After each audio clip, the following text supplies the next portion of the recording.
Hi, welcome to our channel of IGNOU Audiobooks. Indira Gandhi National Open University School of Tourism and Hospitality Service Management, SOTHSM Certificate in Tourism Studies, CTS TS2 Tourism Development, Products, Operations, and Case Studies. Block 2 Guides and Escorts. Unit-9 Visiting National Park, A Guide's Perception. 9.0 Objectives.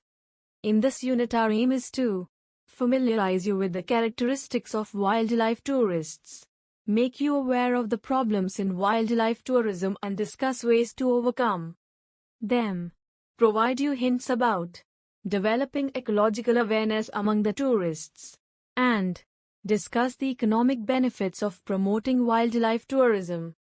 9.1 Introduction. Wildlife tourism is potentially one of the most viable and economically rewarding areas of tourism. Hence it is imperative on tourism professional and more so on a wildlife guide or escort to understand its intricacies and use this information to his/her fullest advantage. Most of the tourists visiting a wildlife area are innocent and therefore willing to learn $MU and follow your instructions. Hence, unlike several other situations, as a wildlife guide or escort, you are located in an enviably privileged position.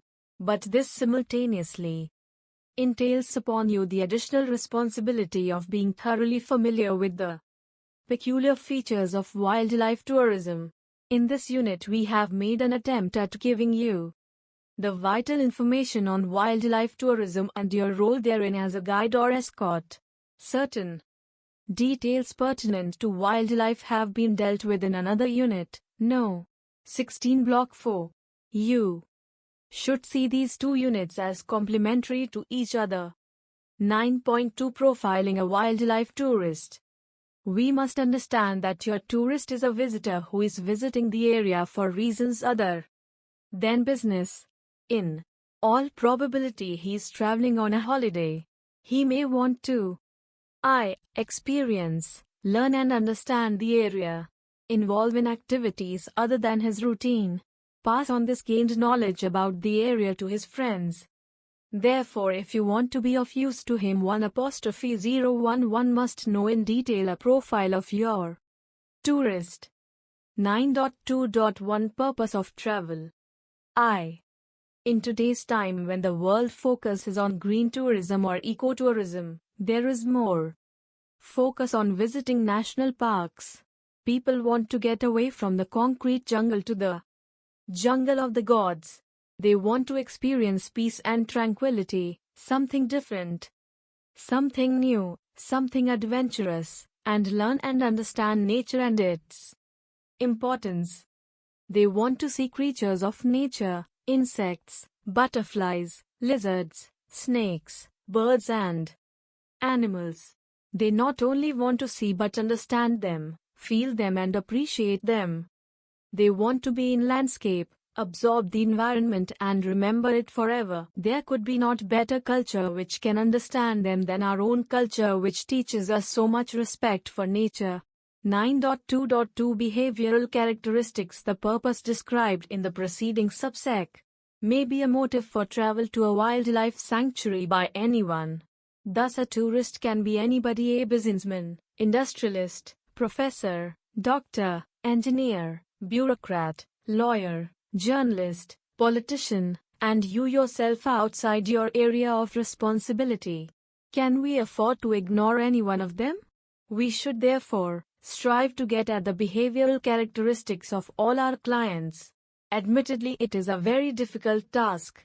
Fortunately, however, there are a few common traits that most of these tourists possess and thus help us profile them to our advantage. A tourist visiting a wildlife sanctuary is simple and will do what he is told to do. He is often innocent and quite often not aware of the traditions and customs of the area. He is also inquisitive. However, there are tourists, particularly the new rich, who intend to treat the jungle as their drawing room. Such tourists have to be firmly told that a national park or sanctuary welcomes guests so long as they respect the laws and have come to experience nature and wildlife. However, let us start with the assumption that a tourist is correctable. If he is told of what to do, what not to do, he accepts and learns fast. He is also keen to help in any manner possible. A tourist is accommodating and tolerant. He will do up with inconvenience if the situation demands. He will stand in a queue to get an entry. How many of you stood in line to get yourself tickets to come here? And how many will not do on your return journey or when you are on a holiday? He will not smoke for hours. He will not eat if required. He will stay in basic accommodation, eat simple food, no TV, etc. While at home he might be having a stream of servants to do his work. Live in a centrally air-conditioned house, and have a feast each day and watch his most popular TV program. The same tourist, in return, demands peace and quiet environment, something new to see or do, some adventure, the assurance that all is safe and that he will not have difficulties, information of the area, what the place has to offer, what is the flora and fauna, what is the ecology and what kind of difficulty it is facing. This will also motivate him to think how he can help, and freedom of doing things. Wake up late and have his leisurely breakfast. Or wake up early to do an activity and have an afternoon nap. Go for a walk or sit beside a waterhole all day to watch birds and animals. You would thus understand that guiding a wildlife tour is a specialized skill that you must acquire to be successful in your profession. Readings in zoology, botany and ecology help in attaining these skills. 9.3 Problems in wildlife tourism. Now that you have had a profile of wildlife tourist and underscored for yourself the significance of specific skills, you should get a peep into some of the dark areas of wild life tourism in India. This, we hope, will enable you to sharpen wisdom of finding alternatives and increase presence of mind. A fair amount of it, we recommend, is a must for guides and escorts involved in this area of tourism. 9.3.1 Timing. It is only in India that we have developed a unique concept of timings morning and evening, as if wildlife tourism is an entertainment show. There are things happening all the time in nature, then why this restriction? There are some people who would like to see some animals and return back. There are others who would like to see some birds and spend time photographing. Wildlife photography takes lot of patience, and those who know this will understand. Some will like to visit different ecological zones while some would like to wait at a waterhole to see the day's activity in the jungle. There are others who would like to study the insects and their nest or study a pond. The present timings do not allow us to do these activities. 9.3.2 Transportation.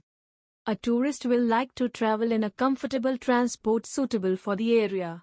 He wishes to feel the environment, be able to see clearly the jungle, the animals and birds flying.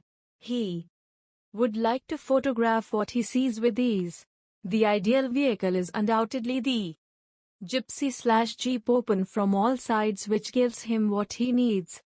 What is of concern to us presently is the introduction of unthoughtful vehicles at our national parks. Ranthambore with its canter trucks, and Madhumalai with its closed vehicles like the interstate transport buses with dysfunctional windows. These are just a few examples. Madhya Pradesh tourism has done a very good job in providing jeeps in the national parks. It is the dream of anyone who visits a national park to ride an elephant. This is true for all Indians, but more true of foreign tourists, who get this opportunity once in lifetime. The elephant excursion is a slow ride through the forest, listening to the sounds of the forest, observing the vegetation and noticing the insects and other inhabitants of nature.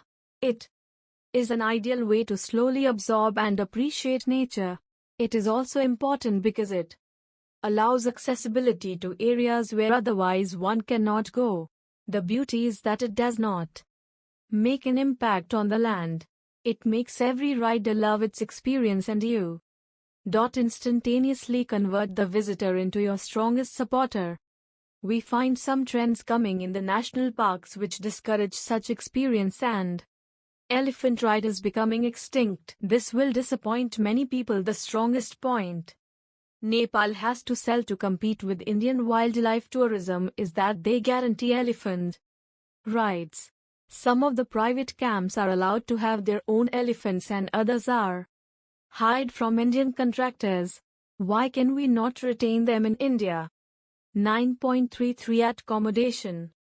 Tourists look for simple basic accommodation which would offer ideal environment to the purpose or which they have come. Neat and clean accommodation, efficient management, and friendly staff. You should therefore ensure your tourist groups the minimum standards of comfort and cleanliness. In some wildlife reserves there is a paucity of such accommodation. There, you should look out for suitable places in the vicinity or at a short distance from the park. Remember, you earn a lot of reputation by being careful about the accommodation. / 9.3.4 Photography. Every person these days on travel likes to document the scenario through photographs. Quite often people hold special parties in the house and invite friends and show them photos, slides or videos of places where they have been, which motivates others to think of the same. Sure, you realize the multiplier effect this tendency has on tourist traffic. Similarly, filming and TV documentaries help in selling the destination, understanding it and appreciating what we in our Forest Service do, thereby adding to our interest. It is, therefore, that we make prior arrangements in this regard by paying necessary fees wherever applicable. It is also a good idea to keep a daylight film and color rolls and transparencies handy with you in case someone needs it. You earn a lot of goodwill as a photography enthusiast will never forget the timely help that saved for him precious memories of day. 9.4 Harmonizing nature. Guiding a wildlife tour is essentially harmonizing it with nature. Away from the din and roar of urban life, your primary effort should be to sensitize the finer senses of your tourists in the midst of nature. If done carefully, it will earn you a responsible and environmentally conscious citizen. 9.4.1 Ecological awareness. A wildlife tour should be planned in such manner that it does not interfere with the ecology of the region. The tour can begin with a briefing on the ecological characteristics of the region. Small but interesting details on the flora to be found in the preserve helps develop this awareness in a big way. You may do well to keep handy notes on it for ready reference. Another important area deserving your attention is obtaining a map of the preserve with pathways, waterholes, sighting platforms and other foliage clearly marked. You must read the map very carefully and if possible make an advance round of the preserve so as to be thoroughly acquainted with its topography. A copy of the map may be handed out to each member of the tourist party. There are do's and don'ts to be observed in wildlife region. You should teach the tourist ways of enjoying the nature with as little interference with its system as possible. For example, any other act except watching the animals is interference. Similarly, the slightest act of vandalism with the flora is again considered interference. A forewarned tourist in the wildlife preserve tends to obey the advice. 9.4.2 Nature walks. Nature walks are one of the finest ways of experiencing wildlife. They make one understand the use and importance of the forest. Unfortunately, they are almost non-existent. In Nepal, a nature trek is fascinating to tell the tourists about the various plants, trees, shrubs and bushes and give information about their economic and other benefits to humans, animals and environment. It is like a botany tour for short durations but a fascinating one. During the visit one can observe how spider traps its prey, The lizard catches insects, birds make nest and feed young ones. One also learns how to track different animals and how to identify them. How the footprints of one deer differ from the other or that of birds. It is in fact educating one through first-hand experience. In national parks of Africa they have walking safaris and they camp out at different sites. They go with professionals and see antelopes, zebras, giraffes, lions and elephants. We in our national park have no provision of doing such activity. This will help keep people off the game drives and crowding and keep them occupied. It will increase the visitors' length of stay and make them more friendly with nature. 9. Economic benefits and agenda. The wildlife preserves and national parks are a resource which tourism utilizes without consuming it. Truly, an area set aside for wild animals brings in rich economic benefits. But a substantial work in this direction needs to be done to make wildlife tourism an economically viable prospect. We would like to suggest that the carrying capacity of our preserves cannot be judged from the number of jeeps or cars that enter the areas.